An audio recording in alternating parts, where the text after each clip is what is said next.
Alright, I think I'm live. uh, this morning, and this morning's Insomniac stream, um, I wanted to try something a little different.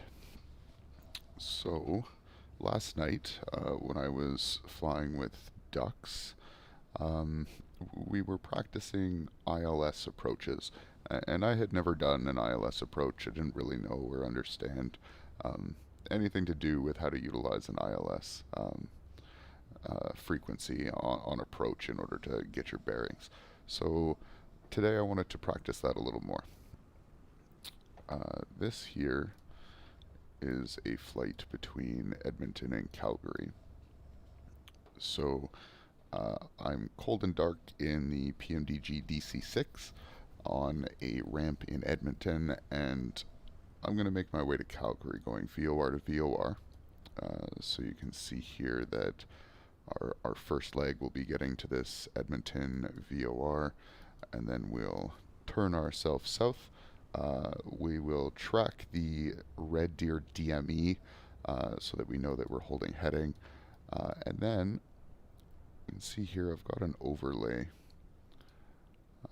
set over the Calgary airport.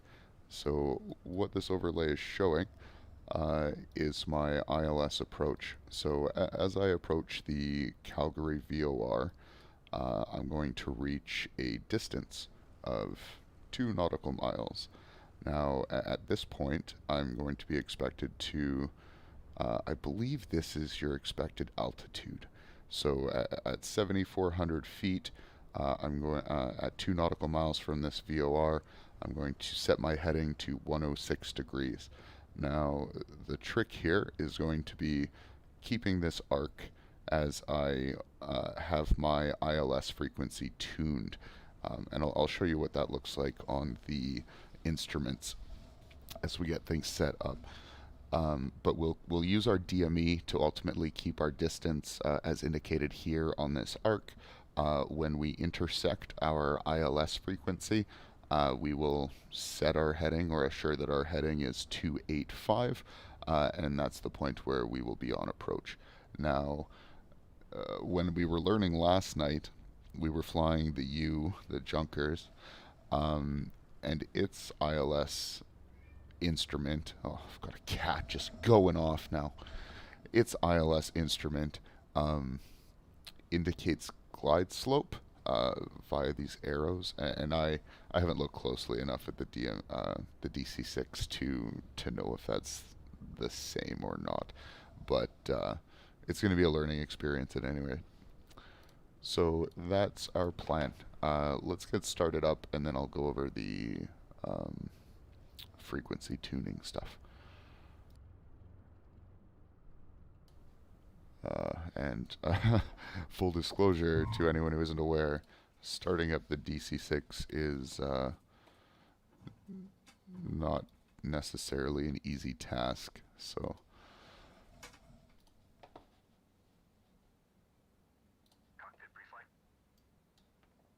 we're going to definitely utilize the assistance of our AFE.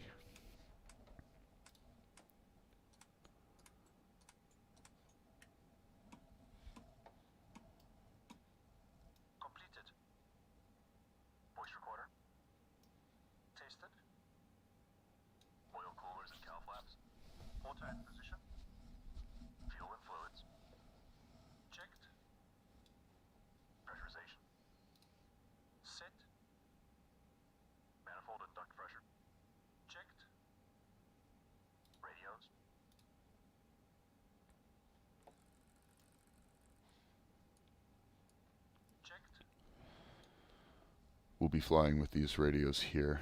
I don't think we'll actually need to use the ADF, but we'll definitely be using our nav1 and nav2.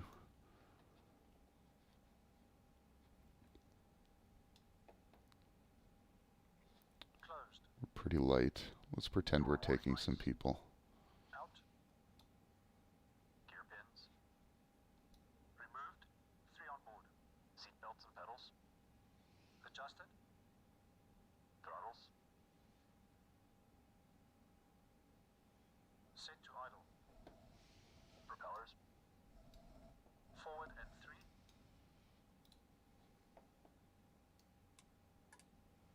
start checks complete. Start engines. Alright, before start checks are complete, I'm just going to turn on the white cockpit lighting so we can, oh, I didn't expect the red there. Let's just go flood lighting. Now we can see everything. Already we're beginning to ice up. It's very cold in Edmonton, so we'll have to get our icing systems up and running real quick. Alright, so starting the DC-6. It has admittedly been a little bit for me. Alright,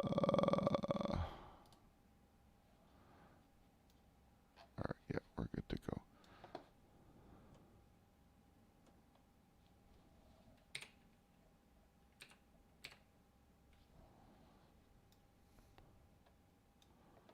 Doesn't give me any lights up here. That sucks. I'm going to put booster pumps high, just because I typically have more luck with that. 3, 6, Oh, shit. 9, 12.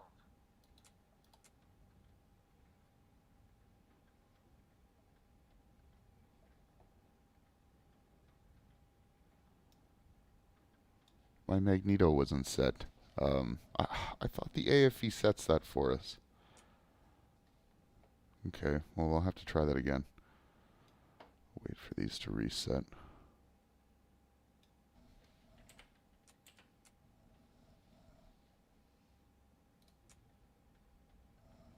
Three, 6, 9, 12.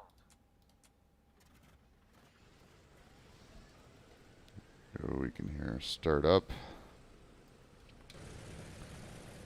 We can't see shit, Captain. That's going to be kind of a running trend in this flight, though, so our hope will be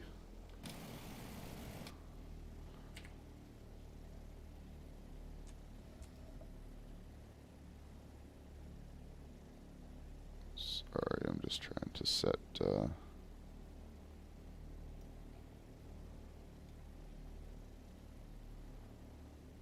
we're going to have to wait for it to warm up and everything anyway. I'm just trying to make sure that our RPMs aren't too low so the engine dies. But we seem to be okay. So engine 3 started up.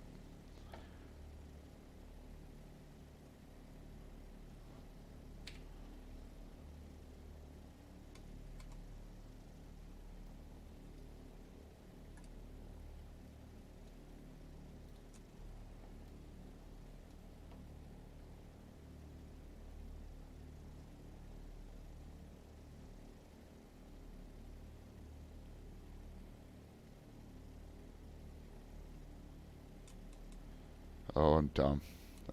I didn't choose my engine selector. Try this again.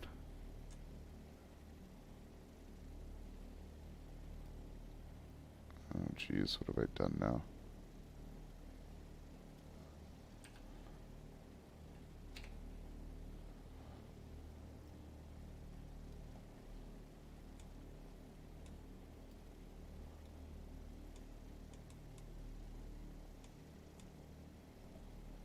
That was some weird lag. I've never experienced issues like this in the DC-6. Okay, magneto's set, pumps are set, my fuel is set, engine selector's set. 3, There we go, we got our count. 6, 9, 12. We've got a good engine start. Alright.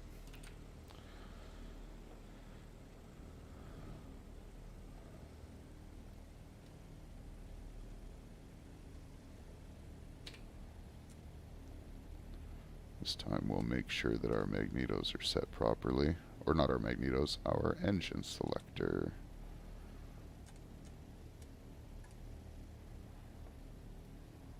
Alright, magnetos, engine selector, boost pumps, fuel rich. Let's go.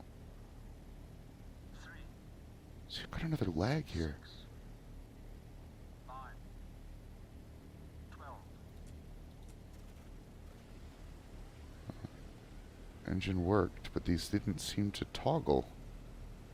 What a weird bug. I've never seen something like that in this.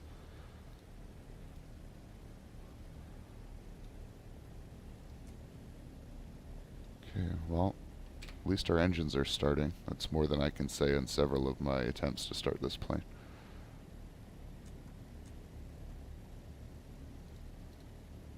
Yeah, see, like it...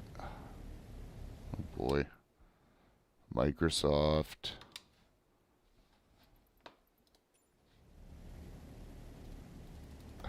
It says auto rich, but it doesn't.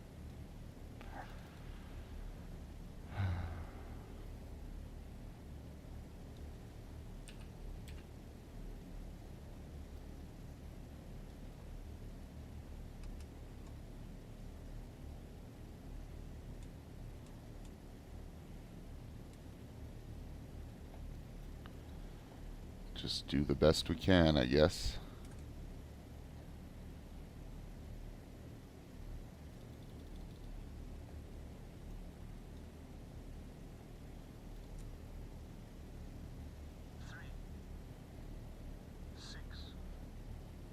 See it all updated there.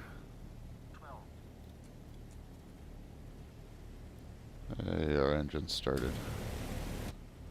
Still can't see shit, Captain. We are getting iced over quite quickly, though. Alright, let's do our after starts. Start selected boost pumps. Off and off. Battery switch. Flame benching.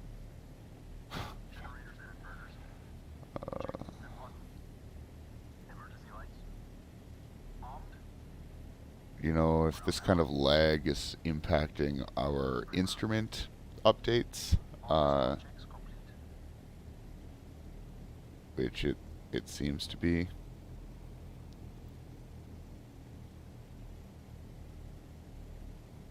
Oh man.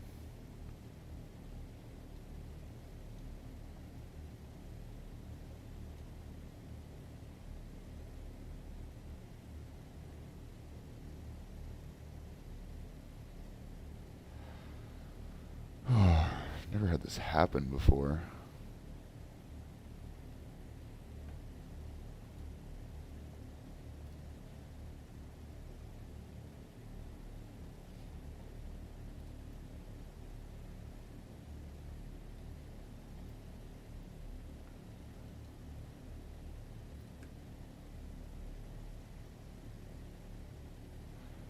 I mean, it's cold enough. We should probably just turn our heating on.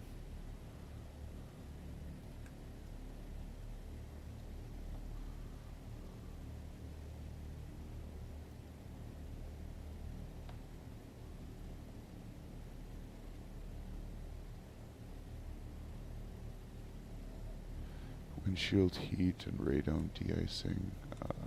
Oh shit, what does that say?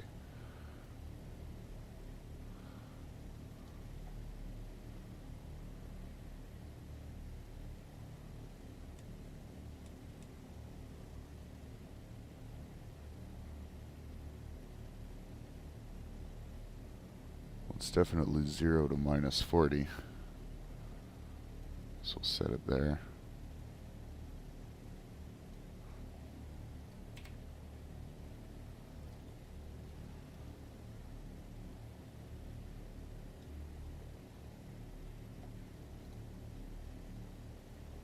We are not actually going to mess around with ATC at all.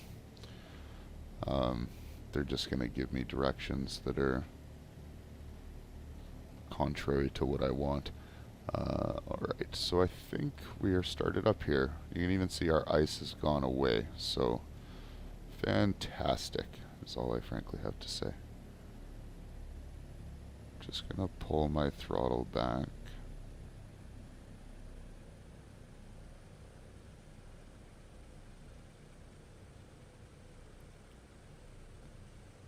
Rest her right there. Let's see what our engine's doing. Everything's good. Engine 4 is still a little bit cold, but we've just started that one up, so that's okay.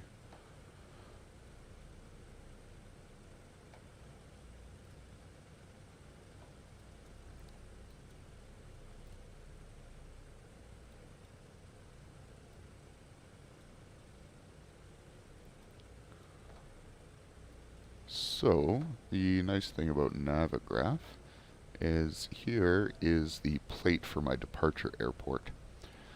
So you can see where I am. It tracks me with the pink arrow here. And I'm going to use this to kind of guide myself out. So I'm wanting to depart southbound. So I'm going to just taxi my ass all the way over here to runway 12. So that means we're going to turn around and then make a right, turn around onto Whiskey, make a right onto Alpha, and then taxi all the way down to, or what is this? Possibly Bravo? It'll be the last turn at any rate.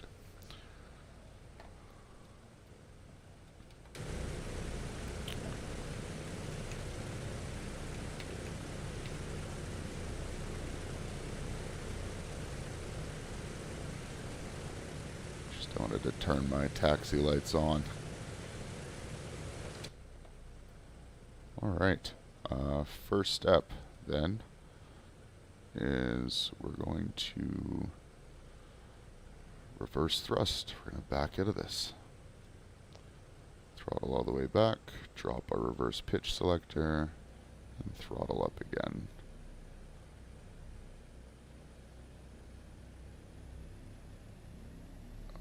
I did forget that I had my brakes on.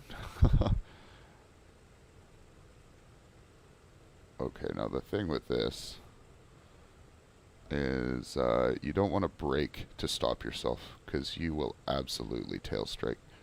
So the best course of action is to just go back,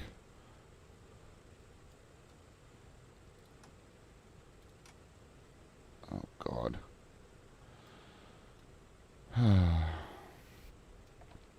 I may have to restart, like if the sim is going to not show, if it's not going to show me my stuff, then I can't do anything that I wanted to do. I won't be able to track any of my frequencies properly. It's just going to be a fucking nightmare. So, I guess I'm just going to reload the goddamn sim. So bear with me.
I've grown to hate these loading screens. All it does is advertise the shit they've paid all their attention to, rather than making the sim a functional piece of software.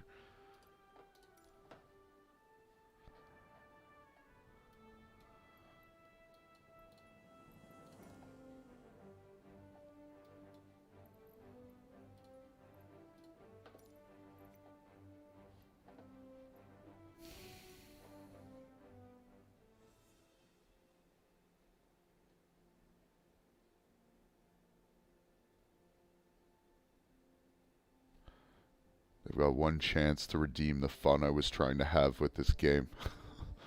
If it doesn't work, then I I guess I just stop today. I'll go back to trying to sleep, I guess.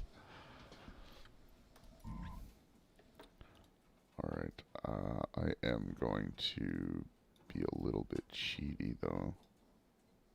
Okay, so it seems to respond so far.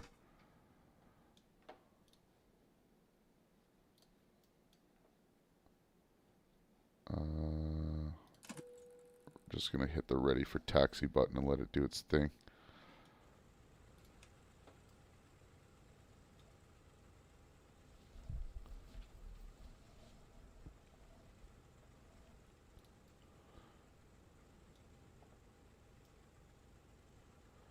Is that it? I thought there was more to this startup.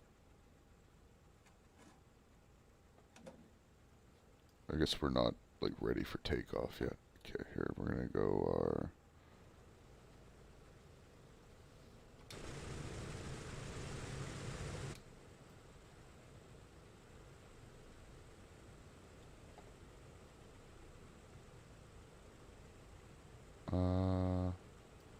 I'm gonna be honest, I just don't know where all the lights are on this thing yet.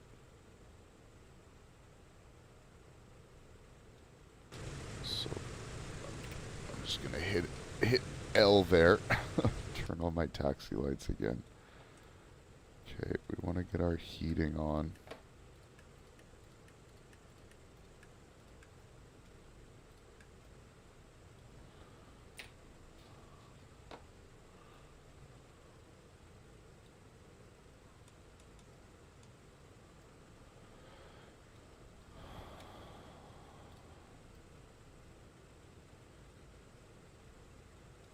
Okay, let's try this once more.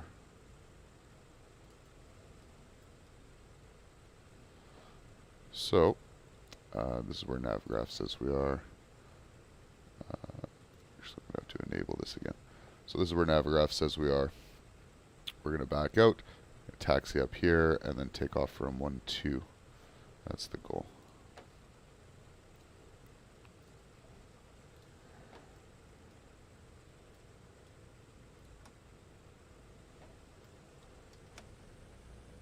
Remember our brake this time.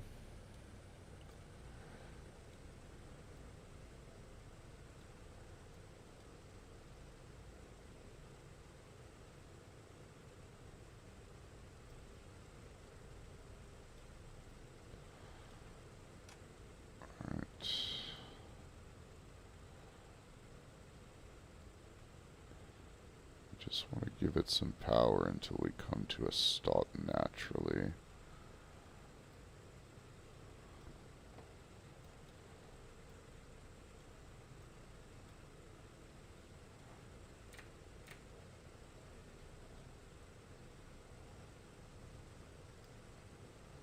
can see a taxi line there. We're going to pretend these guys don't exist just for the sake of ease here.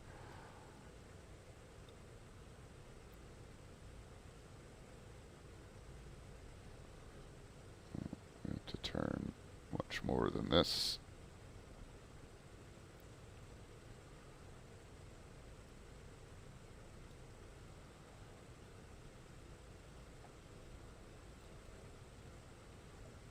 Right, so we just want to take our first right turn onto the taxiway. I know this, I realize this may not be the most exciting thing to watch, but really the whole point of this exercise is to learn how to navigate when you can't see anything, so it's gonna be slow. It's gonna be methodical. Here's our taxi line here, so we can probably just get on that.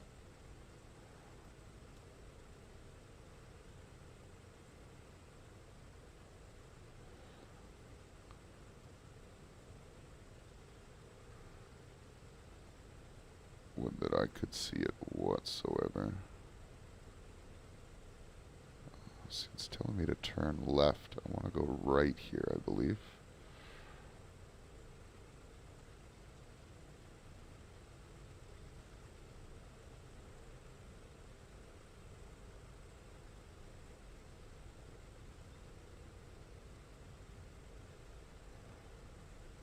Got quite a bit of pull.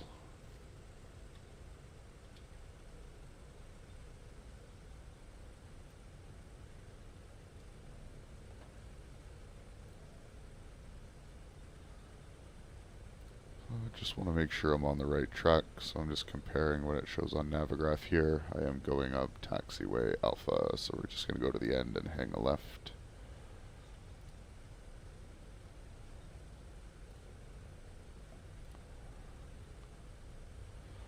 Once we're holding short, I'll set frequencies and go over that kind of stuff.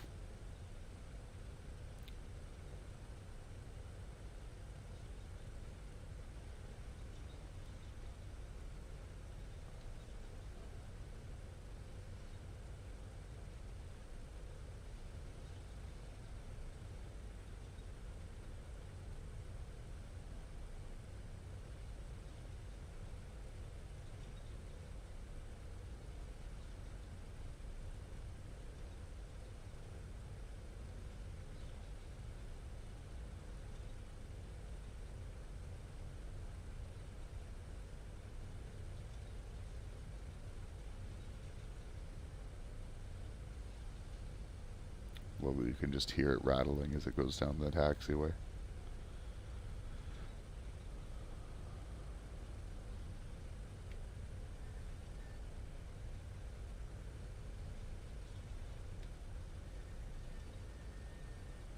I'm going quite quick down the taxiway, I'm not gonna lie.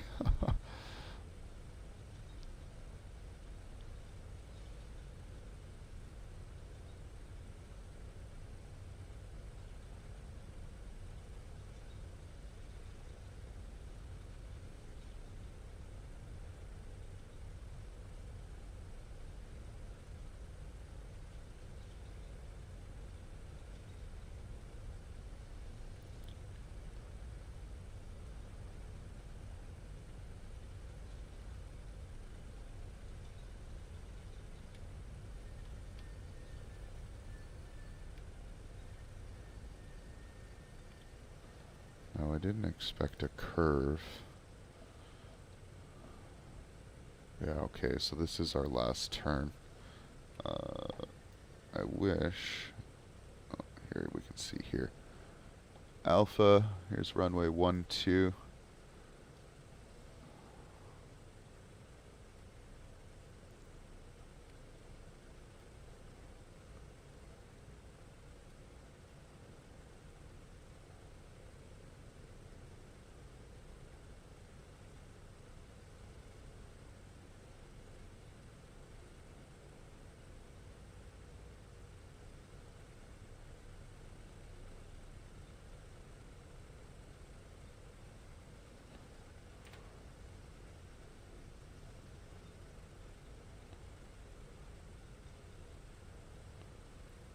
C12 there. And this is going to be our hold short line. Oh, never mind. This is us going on to the piano keys. That's okay. We'll line up on the piano keys and then we will go through our frequencies as our, well, we got to get our AFE to do our before takeoff checklist. So.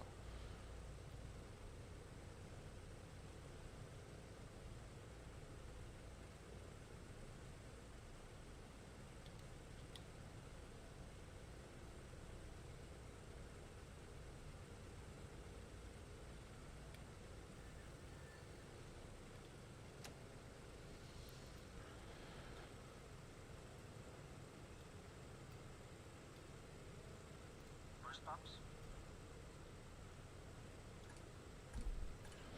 First bumps on low.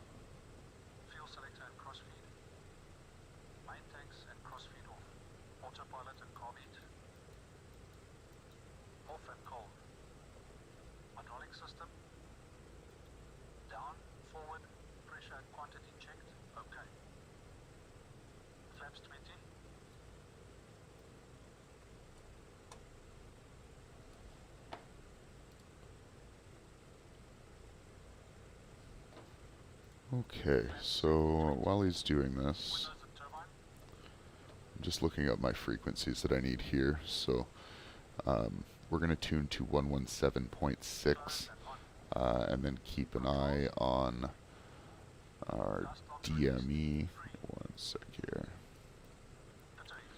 And keep an eye on our DME down here to know when we adjust our heading south towards the Red Deer DME. So Transponder. On.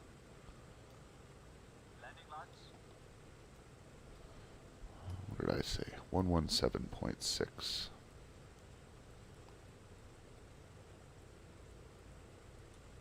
Extended and on. Before takeoff checks complete. And just for reference, the Red Deer DME is 113.8.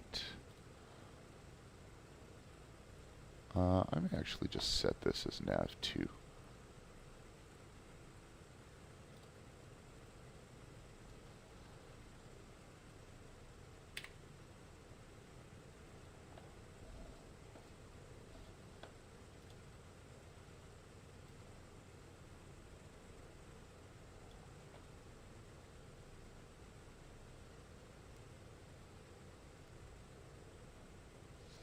We won't actually be using an ADF in this. It'll just be our nav1 and nav2. So this is clearly VOR1. I'm actually not certain.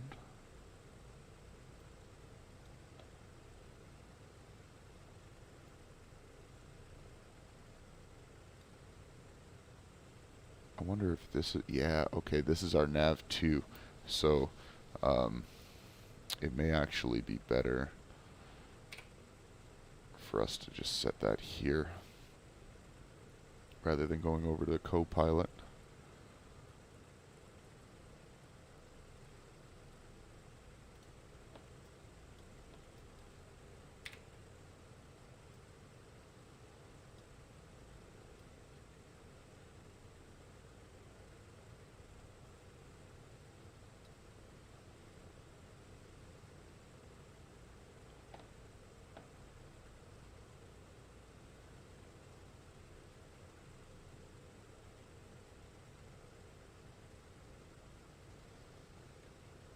Okay, so this is our current heading, so we can see down here.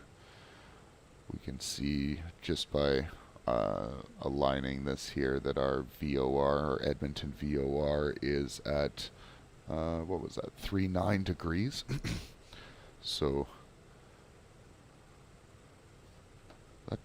that seems wrong.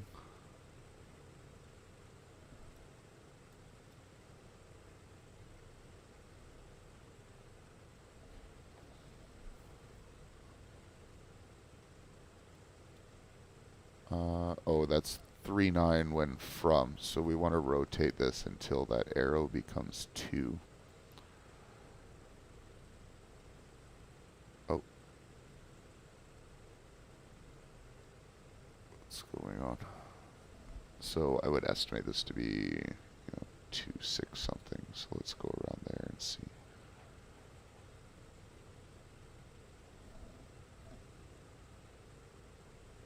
My estimate was off, but you kind of get the gist. Okay, so we're going to take off at our current runway heading of roughly 120, and then we're going to make a right towards our VOR here.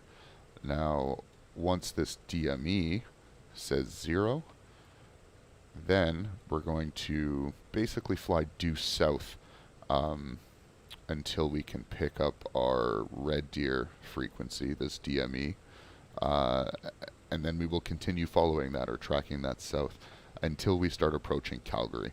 Now, once we approach Calgary, that's when I've lost my overlay here.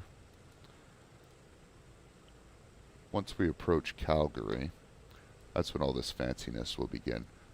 So when we're 10 miles out from the Calgary VOR, we'll start to panic, probably.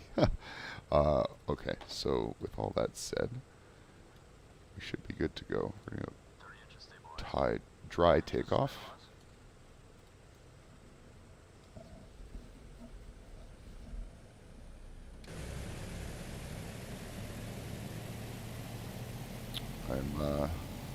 I'm not very centered, gotta admit. 30 inches, stabilized. Cal flaps. Cal flaps. Cal flaps set. Full power, please. Going full power.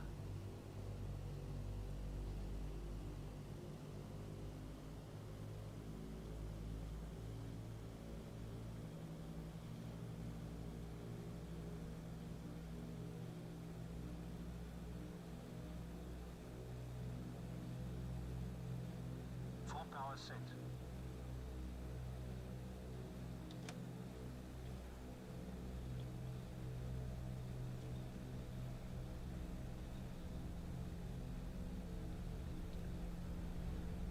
Alright, so with everything set, we should just have to get up to speed and then just very gently pull back on the stick in a bird like this.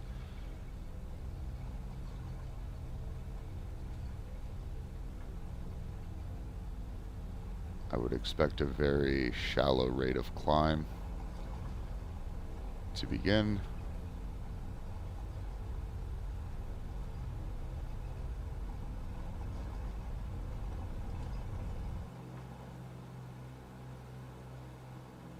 We want to keep our rate of climb at about 500. And our gear's coming up.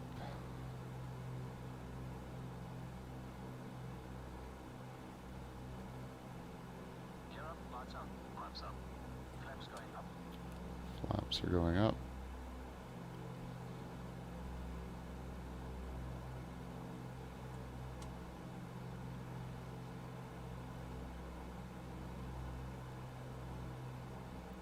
We want to try and keep, you know, 500.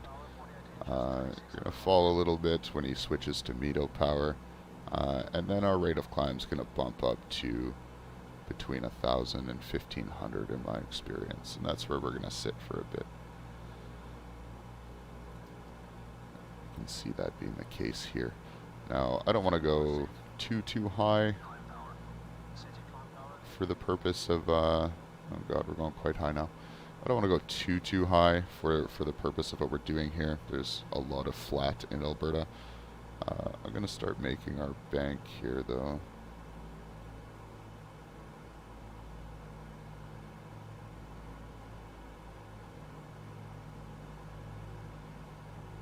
Climb power set. And the takeoff checklist, please.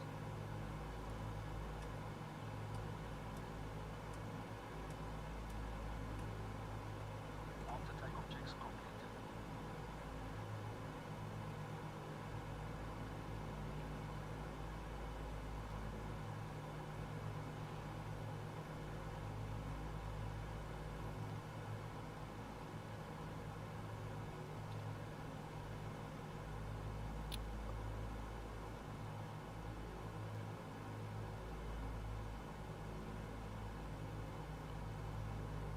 There we go. Things seem to be coming back under control here. I just got a little nuts for a moment. Now, something I don't... Okay, there it is. We're just like very off course. So this should start to center. 11.6, 11.5. Okay, all that seems fine. I'm just going to get this guy to go to cruise so we can stop worrying about him giving us weird power. Setting cruise power.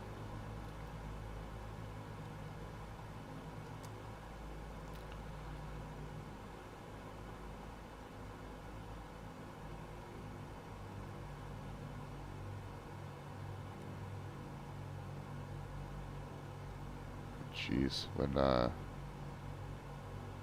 you can't see anything, you really get disoriented. I find myself turning really sharply.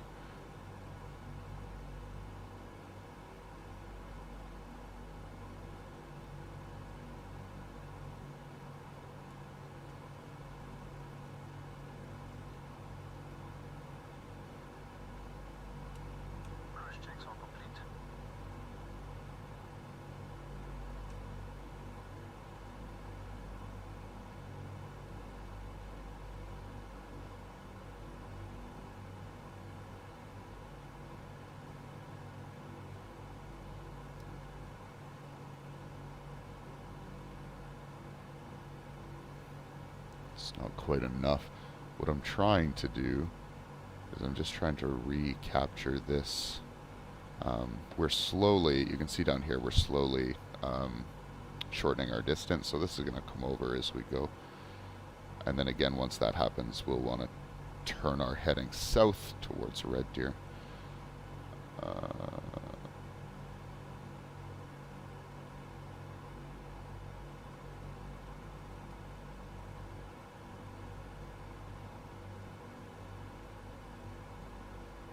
Just going to go real hard west here and see if I can realign that course with the VOR, because I'm not really sure.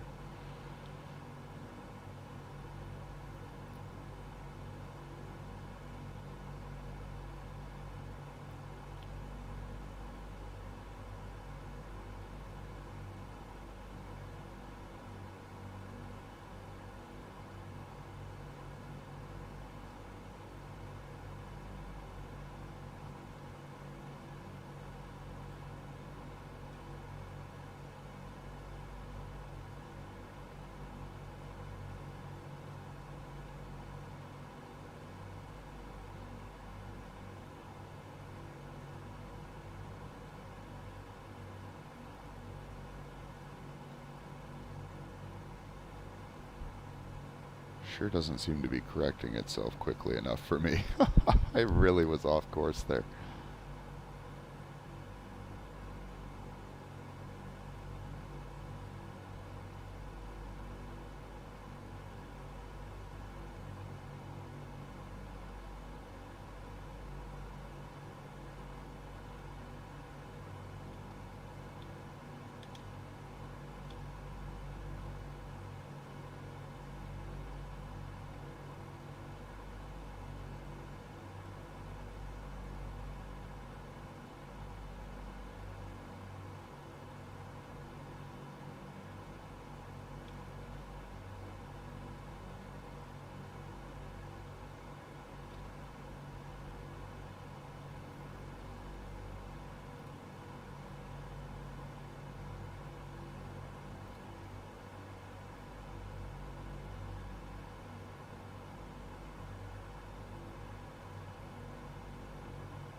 Alright, there we go. I mean, let's be real, we blew past our intersection there, but we didn't know how to gauge it. Oh, I should be turning the other way.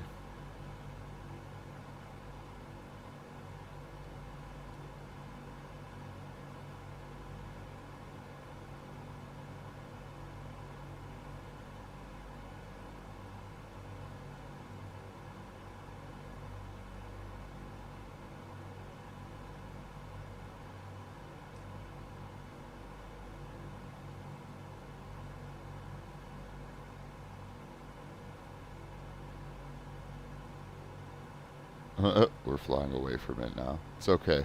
We'll get there.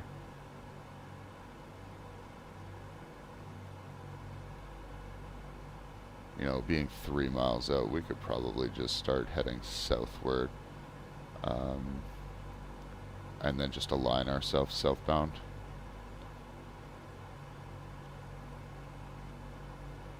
I expect that would be fine.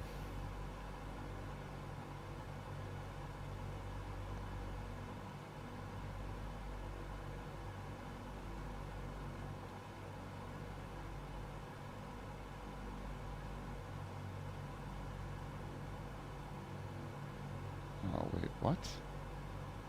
This backwards ass compass in the lower right is really throwing me off.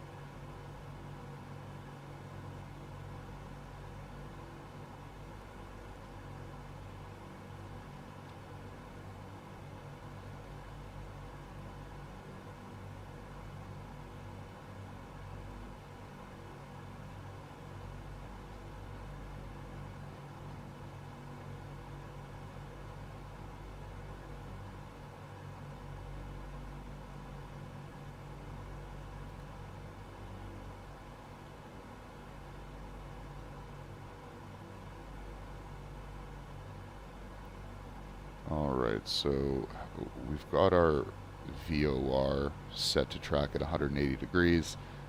We are too far east of that. I'm sorry, we're too far west of that. So I'm going to set my heading to, 150 degrees.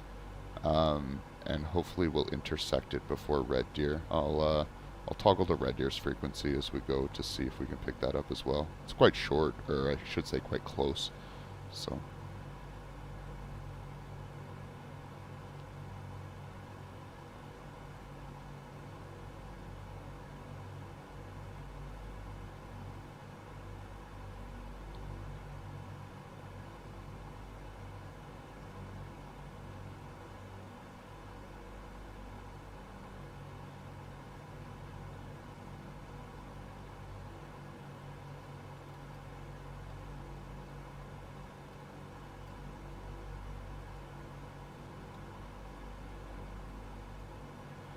Oh, good. Okay, so in the case of red deer, they don't have a VOR, but they do have a DME.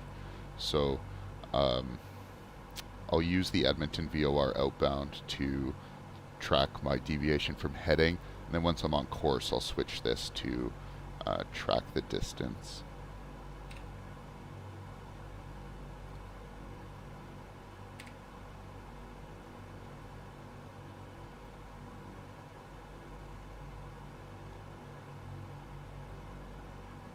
So this needle here is actually pointing to that VOR with the Edmonton VOR, I should say, with respect to my current heading.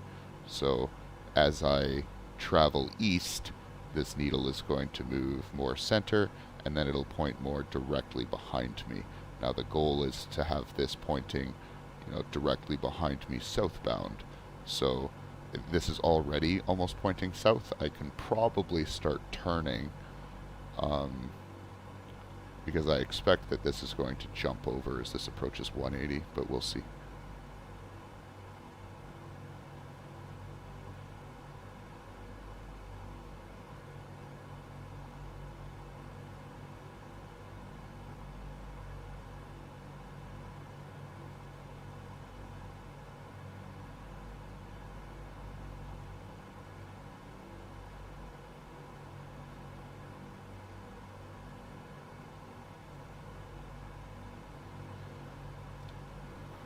Don't want to go completely southbound just yet, because we do have to still adjust course here.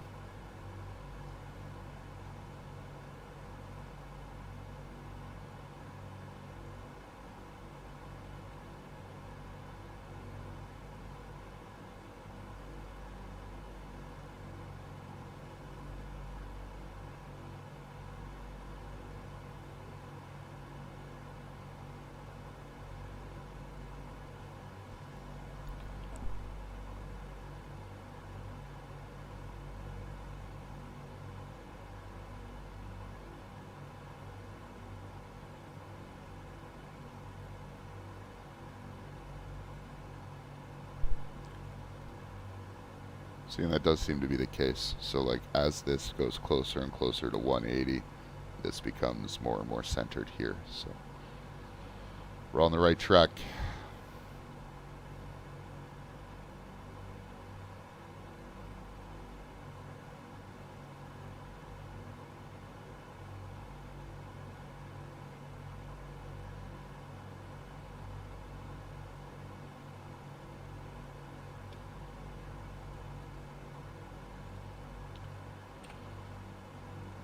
Just to keep track of my distance from red deer, still plenty of time to fix our course.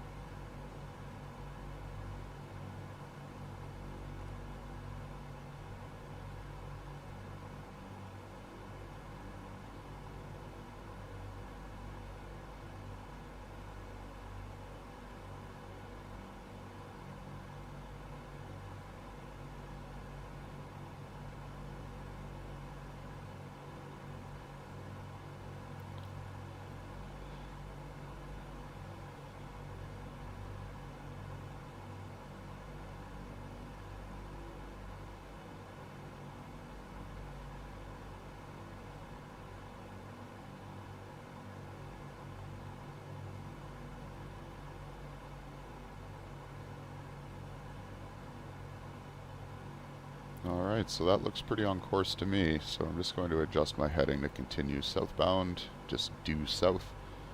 And we're going to track this course as well we can until we reach Red Deer.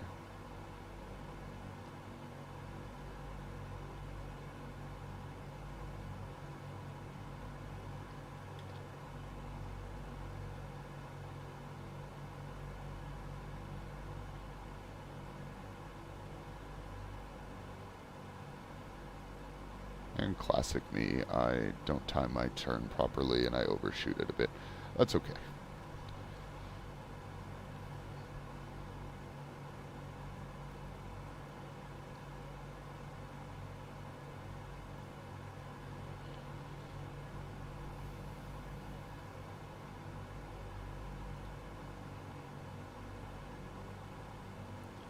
Now with the case of Red Deer, I don't think we're going to be...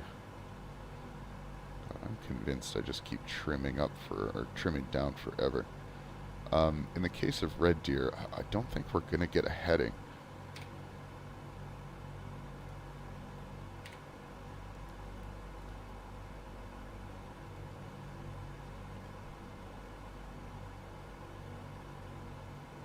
Yeah, no heading.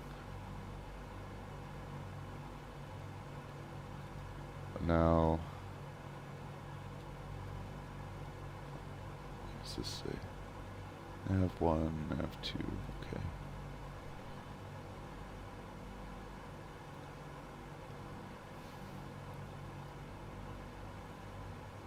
Docs was saying something about these numbers possibly showing a deviation from center line, but I don't remember. Or maybe that was just something in the U.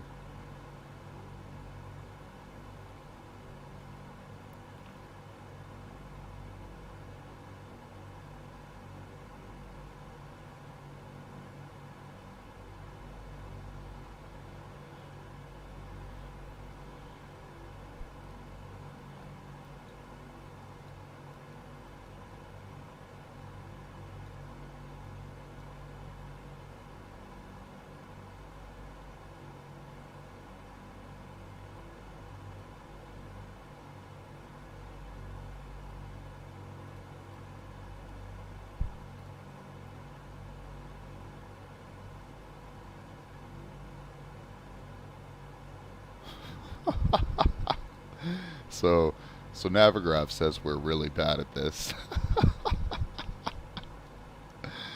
That's fantastic.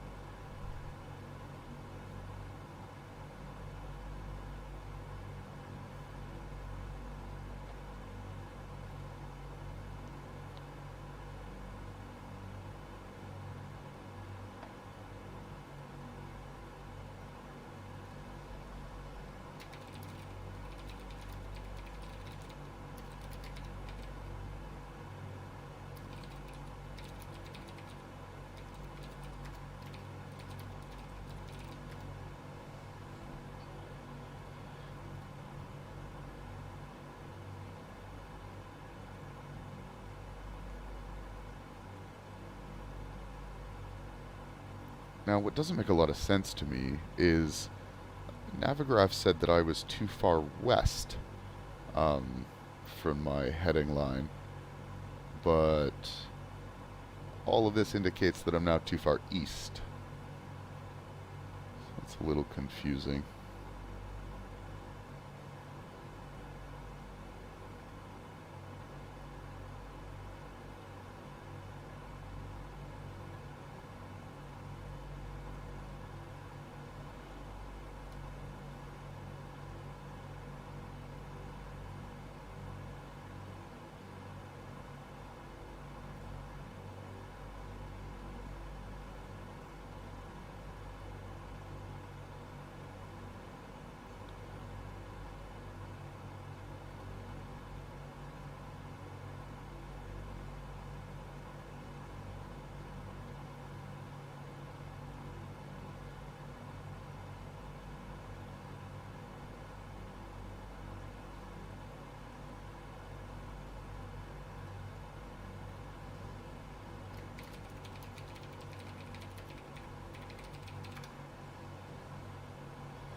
all of this is ultimately fine. We're just going to track southbound until this distance. This distance is going to hit zero or near zero as close as I get to the VOR, or the DME, I should say, as I pass over it. But as I pass over it, we're just going to continue tracking it until we're, 40 miles out. And I should be able to pick up Calgary from that point. So from that orientation, that's where I'll be tracking my distance from the Calgary VOR in order to assess my ILS approach. But we've got a little bit of time to wait here.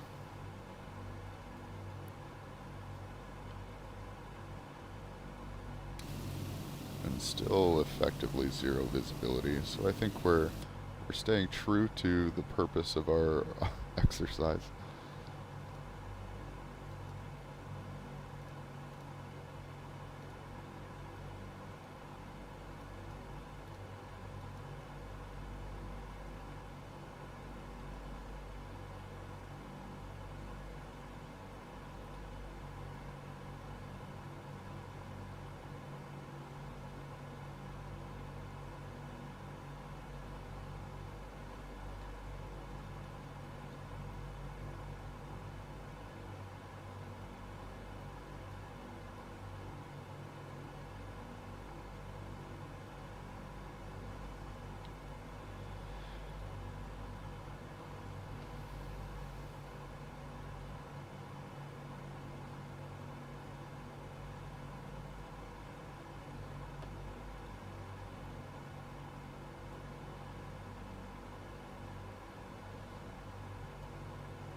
Now, I almost never fly at night, so I'm hoping that learning how to do this will incentivize me to go on more nighttime flights.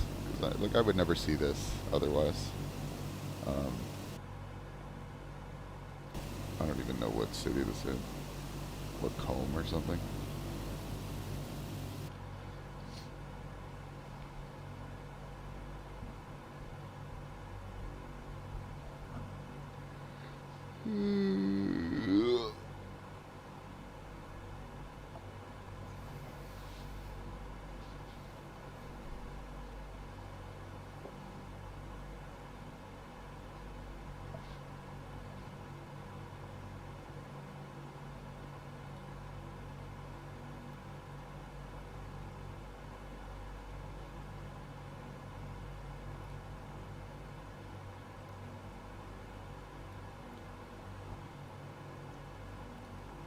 So, based on our little cheaty tutorial here, we're actually getting pretty close to the Red Deer VOR. So, based on our heading, I don't think we'll hit zero. We'll come close to it, but it's exciting to see that we're on the right track.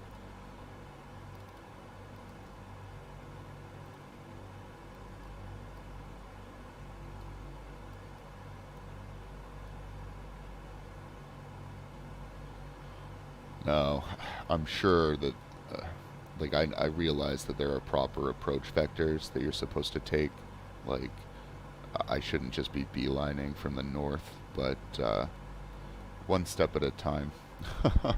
I want to get the hang of, capturing this, paying attention to my distance, going through the arc, that kind of thing. That's our goal today.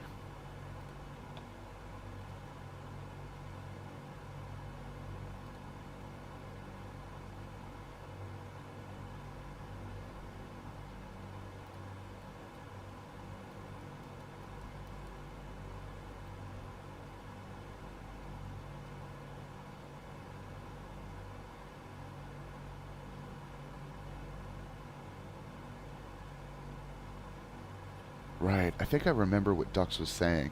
This knots indicator is your distance, or I should say speed in traveling towards your deviation or something to that effect.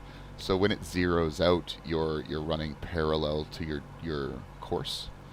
if I remember correctly. So what that means is I should be able to go south now,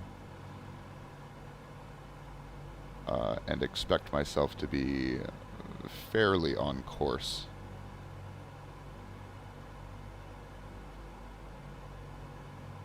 Shit, I was basically going due east at one point there.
Hmm.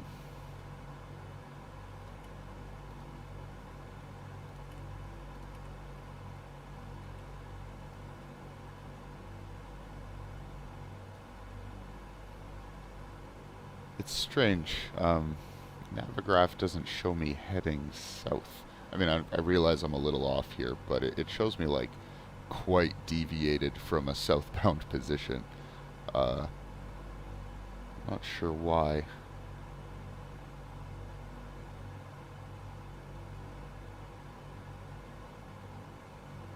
Like, unless my compass wasn't pointing south properly.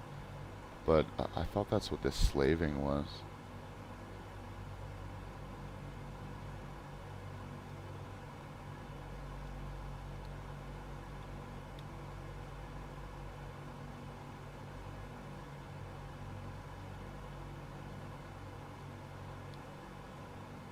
Oh gosh, what the hell am I doing? But I should say, like, this heading right now is more aligned to my course as depicted in Navigraph. You can see I'm more online than southbound is.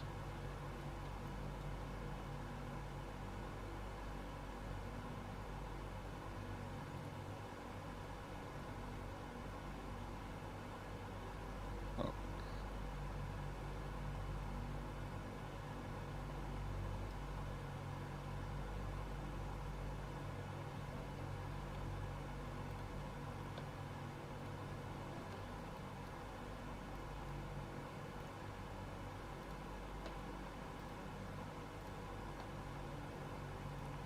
Alright, we're just going to get prepared for our approach in Calgary, so I'll tune my VOR 116.7.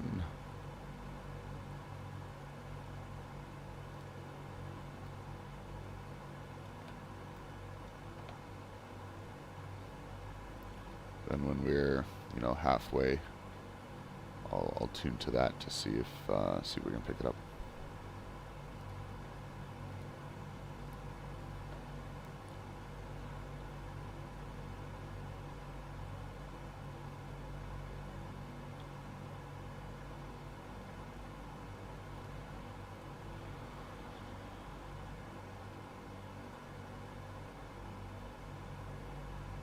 Oh god, that reversed compass is gonna get me every time.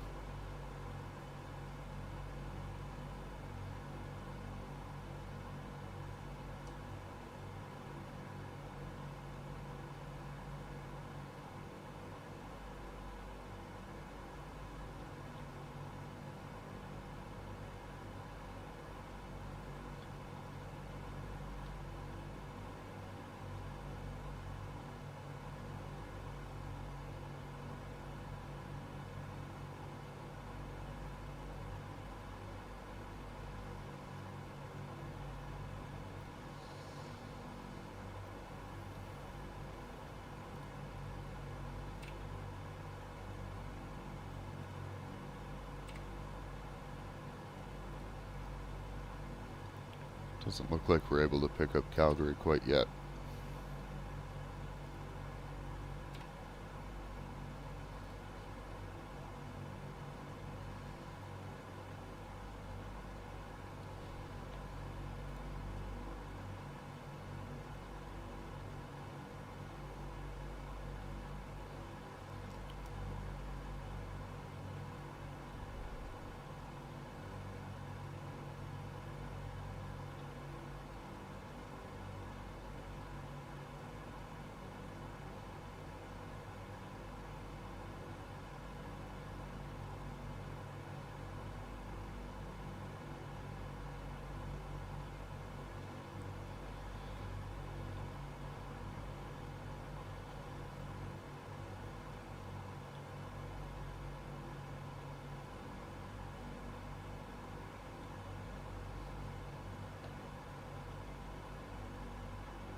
Here we go.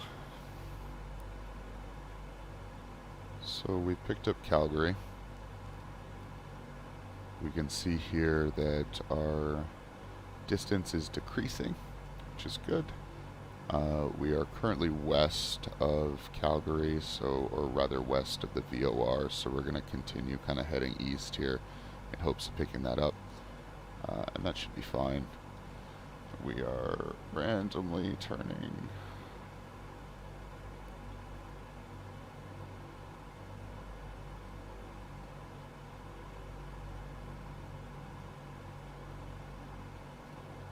And we're basically waiting for this to, again, align with 180. And then this should center. And then the second half of that is we're waiting for this to reduce to 2 nautical miles. Just going to pull it up so we can all see. We're waiting for our distance to reduce to 2 nautical miles, at which point we set our heading to 106.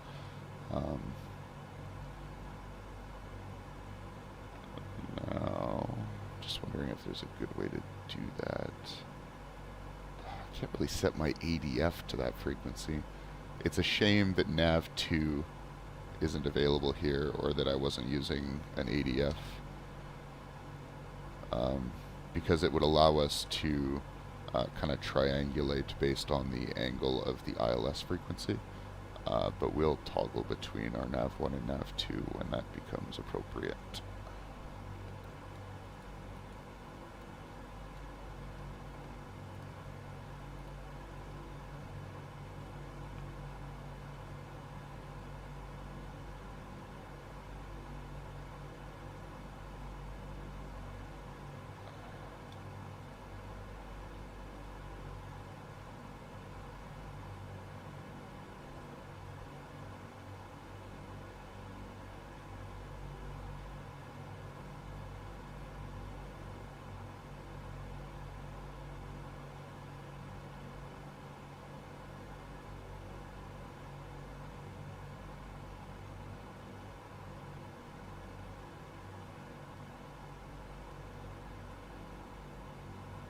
Okay, so what I'm doing now is I'm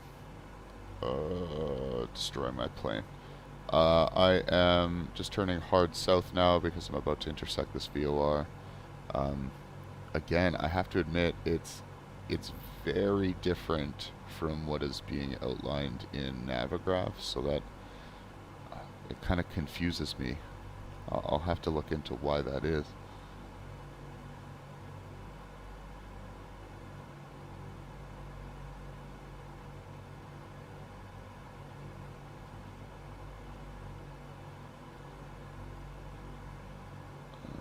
We do want to keep going a little bit east.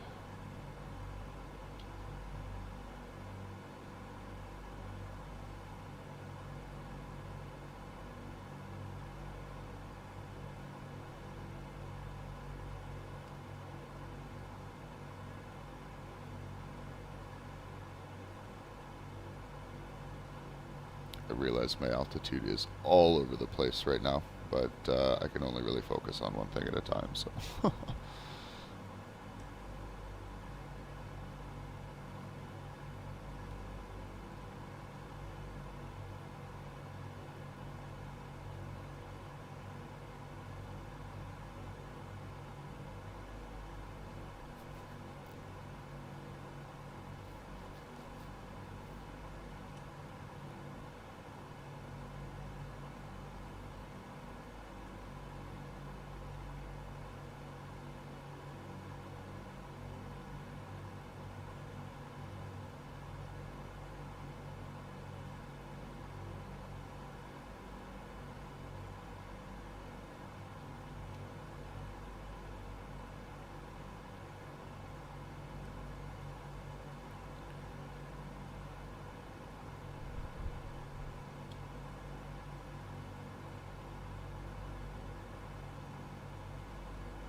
Alright.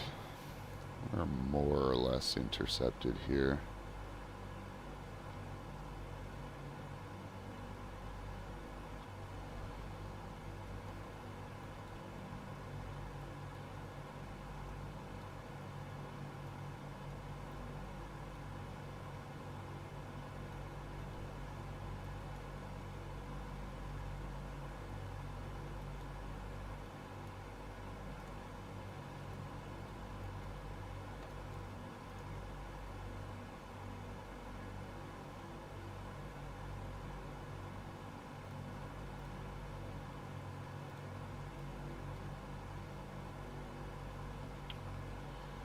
Oh God, just stay where you're supposed to be while I try and figure things out, please. Fuck.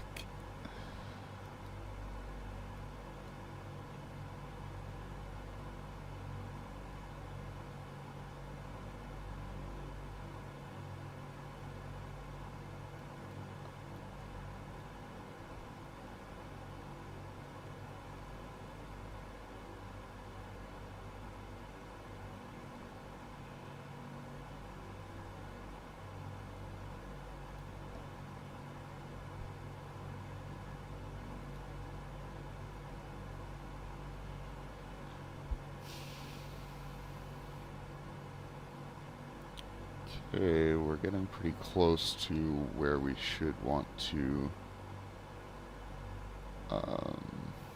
start our arc.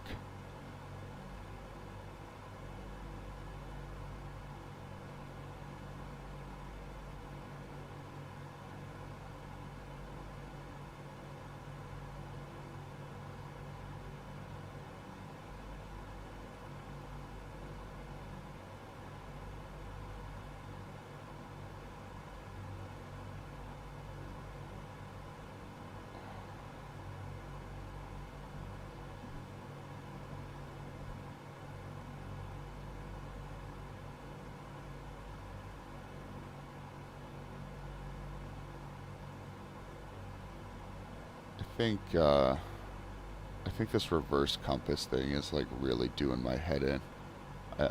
I I can't seem to keep myself straight for for my intended heading, like whatsoever.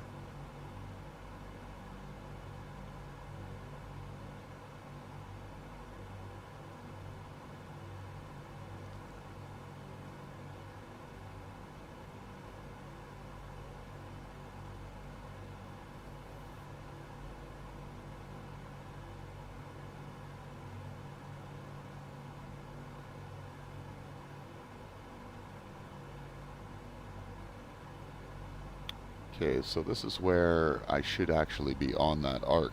So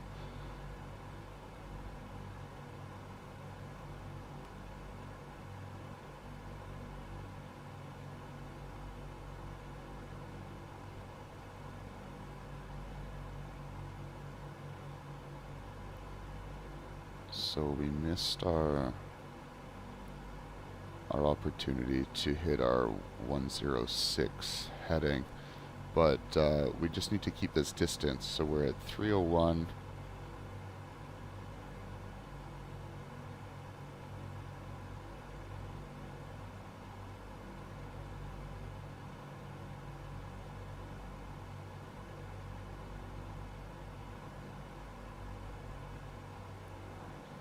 See, I think we should probably slow down to do this. I think we're way too fast.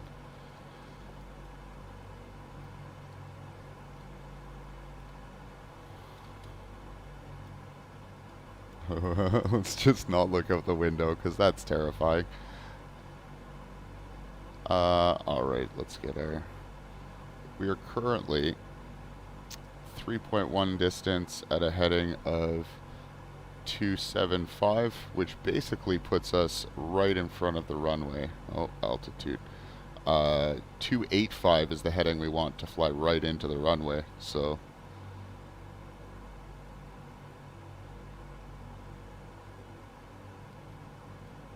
As you can see with our VOR adjusting there.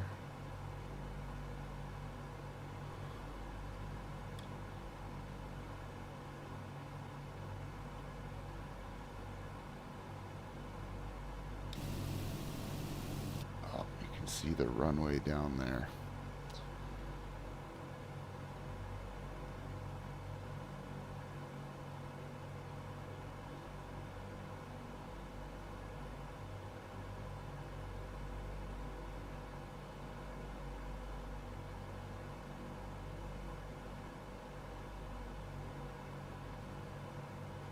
We're just going to put this down like a goddamn crazy person. And then assess kind of what went wrong on approach here. Flaps 20. Setting flaps 20.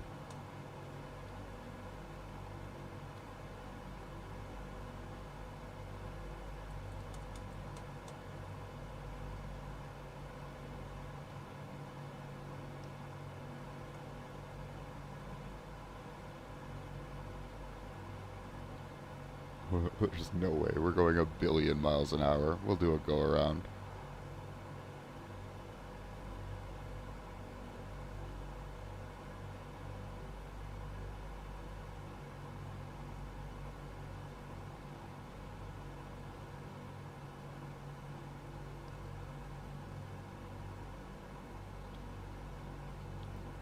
Alright, I'll tell you what, bud. We're just going to give me control.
There's our runway. Let's try it again.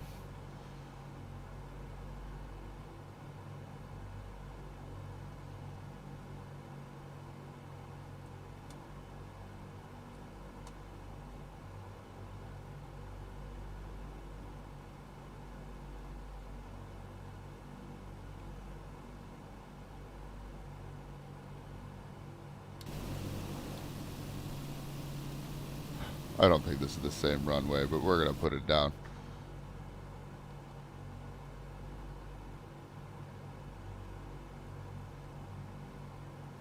This is definitely a north-facing runway. This is like runway 37 or something.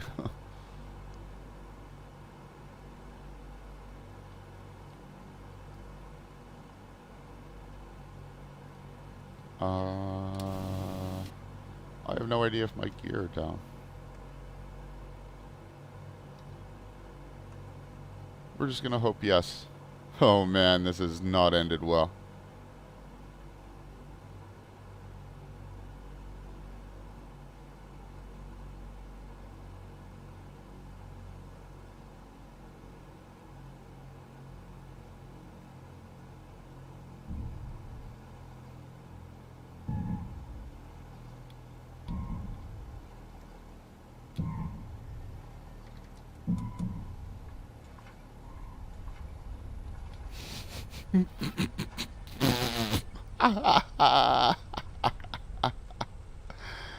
Alright, so, what did we learn?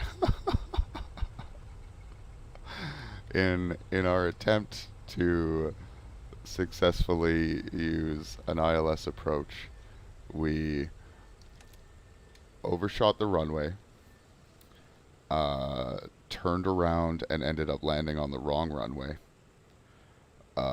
porpoised the shit out of a DC-6, and yeah. So what went wrong? I didn't actually have one fatal error.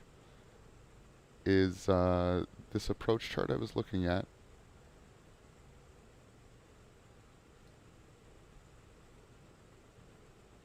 It doesn't clearly tell me what the ILS frequency is. So, one sec.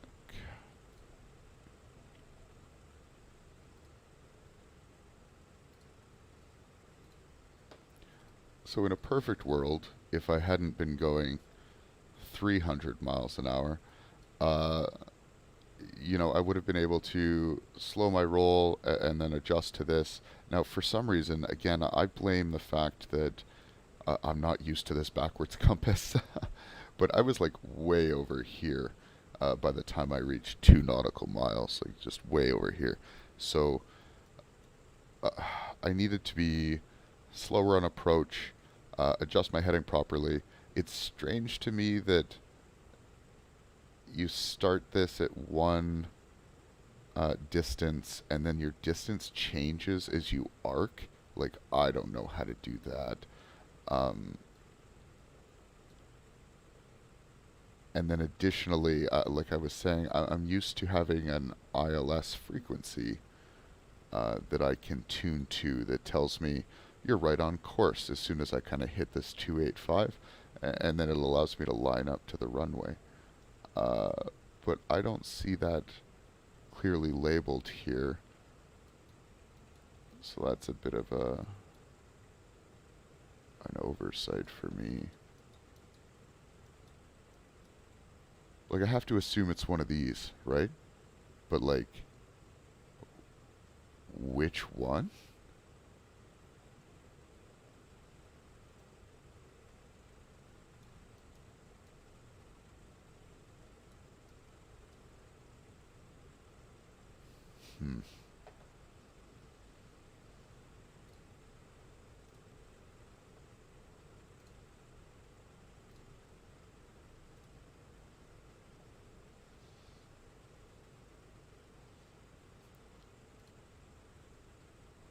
Alright, well, that ended in tears. That was a really bad attempt. But, like a great man often says, If you don't start poorly, you'll never start at all. So I guess I'm going to practice this a couple times, figure out how to properly see. It's tough when I don't have both my nav1 and my nav2 in my line of sight, because that would allow me to use both frequencies to kind of see where I'm at. But provided I have the ILS frequency, so I'm not really sure how to solve that, other than I'll see if there's something that I missed in that plate. But that was my effort this morning. I'm going to turn the stream off for now. I appreciate everyone watching or tuning in with the VODs, as usual. Thanks, Ducks. I need more practice, bro.